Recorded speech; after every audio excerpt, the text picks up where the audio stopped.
أعوذ بالله من الشيطان الرجيم بسم الله الرحمن الرحیم۔ اے اللہ تو گوار عزیزو، امانت آئی سیدنا عثمان غنی کے پاس۔ عثمان غنی بہت بڑی حکومت کے امیر ہیں، بہت بڑی، 2000 آدمی آ گیا شر پسند۔ اس نے آ کے حضرت عثمان غنی کے گھر کا گھیرا چاروں طرف سے تنگ کر لیا۔ حضرت عثمان غنی سے انہوں نے مطالبات شروع کر دیے، شر پسند لوگ تھے۔ انہوں نے کہا کہ عثمان آپ خلافت چھوڑ دیں۔ حضرت عثمان غنی نے فرمایا کیسے چھوڑ دوں؟ میرے رسول پاک نے فرمایا تھا عثمان اللہ تجھے ایک قمیص پہنائے گا، لوگ اتارنا چاہیں گے پر کبھی نہ اتارنا۔ فرمایا حضور نے فرمایا تھا نہ چھوڑنا، میں کیسے چھوڑ دوں؟ چاروں طرف سے گھیرا انہوں نے ڈالا ہے مکان کا۔ امام حسین پہ 3 دن پانی بند ہوا ہے، حضرت عثمان غنی پہ 40 دن پانی بند رہا۔ 40 دن نہ کھانا کھایا نہ پانی پیا۔ لوگ کہنے لگے عثمان بھوک پیاس نہیں لگتی؟ فرمایا بھوک لگتی ہے تو خدا کا ذکر کرتا ہوں، پیاس لگتی ہے تو قرآن کی تلاوت کرتا ہوں، اللہ میری بھوک اور پیاس ختم کر دیتا ہے۔ 40 دن کہ میں نے کہا کہ بڑی پرانی ہے کربلا، بڑی پرانی۔ 40 دن پانی بند رہا۔ حضرت علی اور حضرت امام حسین کے لیے تو جناب عباس پانی لے کے آئے تھے، حضرت عثمان غنی کے لیے جناب علی پانی کا مشکیزہ لے کے آئے، حضرت علی پانی کا مشکیزہ لے کے آئے۔ اور جب پہنچے دروازے پہ تو ایک ظالم نے تیر مارا، مشکیزہ پھٹ گیا، پانی بہہ گیا۔ حضرت علی المرتضیٰ کہنے لگے مجھے عثمان نے منع کر دیا تم سے لڑنا نہیں، ورنہ تم 2000 ہو، 2000 کے لیے تو علی اکیلا ہی کافی ہے۔ دیواریں ہلتی رہتی ہیں اور در کانپ جاتا ہے، علی کا نام سن کے اب بھی خیبر کانپ جاتا ہے۔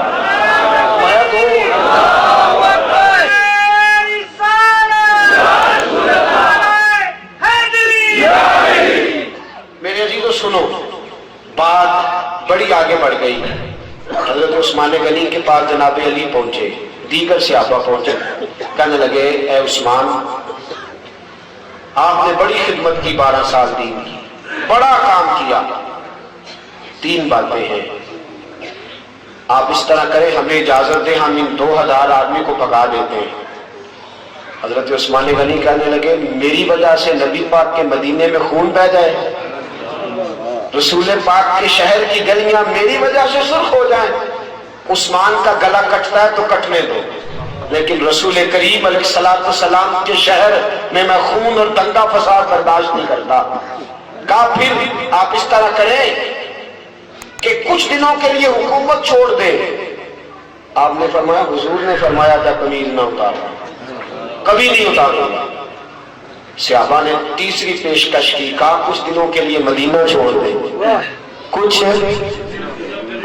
دنوں کے لیے مدینہ چھوڑ دیں، کچھ دنوں کے لیے، پھر آ جائیے گا حالات ٹھیک ہوں گے۔ آپ نے فرمایا دوستو دیکھو میری داڑھی سفید ہو گئی ہے، پتہ نہیں کس گلی میں موت آ جائے، میں مصطفیٰ کے مدینے سے باہر نہیں مرنا چاہتا۔ یہ اسلام کا وہ حکمران کہ جس کے اوپر امانت آئی، شر پسندی ہوئی، حضرت امام عثمان غنی رضی اللہ تعالیٰ عنہ نے جان قربان کر دی، شہادت پیش کر دی، لیکن نبی پاک کے مدینے میں فساد نہ ہونے دیا۔ دوستو جناب علی کی باری آئی تو وہ بھی کوفے کی گلی میں شہید ہو گئے۔ حضرت علی المرتضیٰ رضی اللہ تعالیٰ عنہ ساری زندگی دین کے لیے کھڑے رہے، کوفے کی گلی میں شہید ہوئے۔ باریاں بڑھتی رہی، پورا خاندان۔ ایک وہ زمانہ بھی آیا کہ میرے رسول پاک نے فرمایا فاطمہ تیری باقی 3 بہنوں نے بھی بڑے دکھ اٹھائے۔ دوستو میں اور آپ، میرے ساتھی مجھ سے بڑی محبت کے ساتھ اکثر کہتے ہیں اتنے سفر نہ کریں، آپ اتنی محنت نہ کریں، تھوڑی کر لیا کریں، کم نکلے۔ میں ان کی محبت کو وصول کرتا ہوں، مجھ سے پیار کرتے ہیں تو ایسے جملے بولتے ہیں، لیکن قسم اللہ کی جب میں رسول اللہ کی تبلیغ پڑھتا ہوں اور کتابیں، ایک ابو جہل کے دروازے پہ نبی پاک 2000 بار تبلیغ کرنے گئے، کتنی بار؟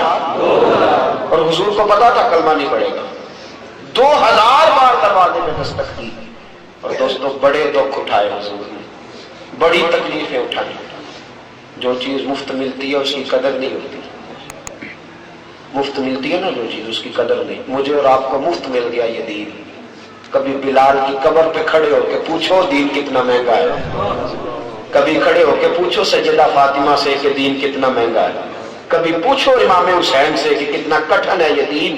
میرے عزیزو، رسول پاک کی 2 شہزادیاں، نکاح ہوا ہے، ابھی رخصتی نہیں ہوئی. ابو لہب کے 2 بیٹے، انہوں نے طلاق بھیج دی. کہنے لگے یا کلمہ پڑھانا چھوڑ دے ورنہ طلاق دے دیں گے. حضور نے فرمایا میرا تیرا اختلاف ہے، بچوں کا کیا قصور ہے. ابو لہب کہنے لگا نہیں میں طلاق دے دوں گا. گھر بیٹھی 2 بچیوں کی طلاق پہنچی. سیدہ خدیجہ فرماتی ہیں حضور بڑا روئے، اٹھے، بچیوں کے سر پہ ہاتھ رکھا، کہ بیٹا اپنے بابا کے دین کے کام میں ثابت قدم رہنا، اللہ تمہیں بڑی بہتر جزا دے گا. اور ساتھیوں، صرف حضرت فاطمہ نہیں، سیدہ زینب میرے رسول پاک کی بڑی صاحبزادی حمل سے ہے. اللہ نے ان کے گھر میں ولادت کی خوشی رکھی ہوئی ہے. مکہ سے مدینہ کی طرف آ رہی ہے. حباب بن اسود نے نیزہ مارا. اونٹ بدکا اتنی تیزی سے دوڑا کہ آپ زمین پہ گری. بچہ خون بن کے نکلا. حالات بگڑ گئے. کتنے مہینے میرے حبیب کی صاحبزادی کتنے ہی مہینے بیمار رہ کے وصال کر گئی. بڑی صاحبزادی تھی. حضرت خدیجہ الکبریٰ سے شکل ملتی تھی. رسول پاک نے بڑے آنسو بہائے. کیسا یہ دین تھا اور کتنا حضور کو اس پودے سے پیار تھا. بیٹی کو شہید کرنے والا حباب بن اسود منہ پہ نقاب ڈال کے فتح مکہ کے بعد آیا. آگے کہنے لگا سونیا کوئی آپ کا بہت بڑا مجرم بھی کلمہ پڑھ لے تو اس کو بھی معاف کر دیتے ہو.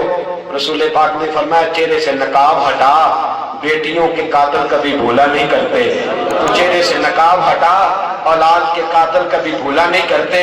لیکن تو پڑھ لے کلمہ، مجھے سب سے زیادہ دین سے پیار ہے. اگر تو مسلمان ہو گیا تو میں تیری یہ خطا بھی معاف کرنے کو تیار ہوں.